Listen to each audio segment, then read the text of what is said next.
Hello, my name is McKay White, and I'm a senior from Lone Peak High School in Highland, Utah. This past summer, I had the opportunity to help organize and carry out a home makeover project for a foster family. Adam and Michelle Ostmark had been sweethearts since they were 14 years old and got married right out of high school. They shared an amazing 25 years of marriage together. Over the last 15 years, they fostered 176 kids, as well as raising 7 kids of their own. Adam even won Foster Dad of the Year in 2013, but tragically in October of 2016, he passed away in a car accident. He left behind a home in need of fixing, as he had always been a do-it-yourself kind of guy. When someone in my neighborhood heard about the family's circumstances, we decided to remodel their home for them. We'd done a home makeover for a refugee family the year before, so we already had a bit of experience going into this. Thus, we sent out a team of people to check out the family's home and come up with some ideas. Then the planning started. This was going to be a fairly expensive project, so we had a couple of fundraisers. One of the things that I helped organize was a car wash that the youth in our neighborhood put on to raise money for the project. Now, for the Ostmark's convenience, we wanted to complete the remodel in 3 days.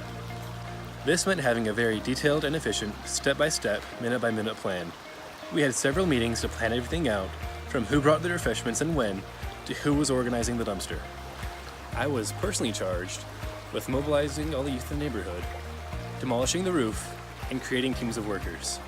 For the project, we had $22,000 in donations to work with a later estimated $80,000 worth of labor and supplies donated. I personally put in 40 hours of labor over the course of the 3-day project. We had to take care of a couple things beforehand because there wasn't enough time to complete the project, so we redid their driveway and replaced their windows beforehand, among other things. Then the day of the project arrived. In order to complete the project on time, we had to start at 5 or 6 a.m. each day and work until midnight or later.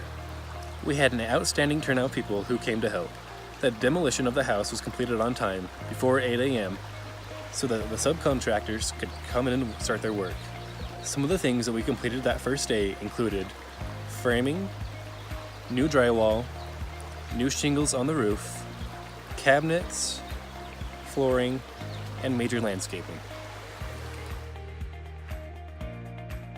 On the second day, the main thing we did was paint. We also completed other tasks, such as installing counters, caulking, and finishing up all the little construction projects. Then came the final day of the makeover.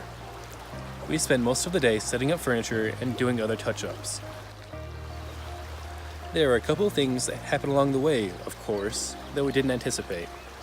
For example, after we finished tearing up all the shingles on the roof, we discovered rotten sheets of wood that we had to replace. Also, one of the guys in charge wanted to do a better job with the tiles in one of the bathrooms, so he and a few others tore the tiles out and started over.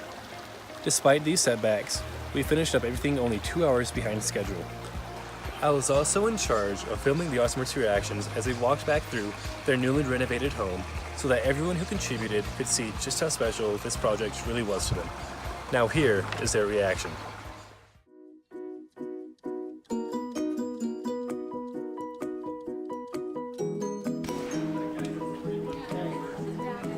Let's go to the right first, okay? This is not even my same house.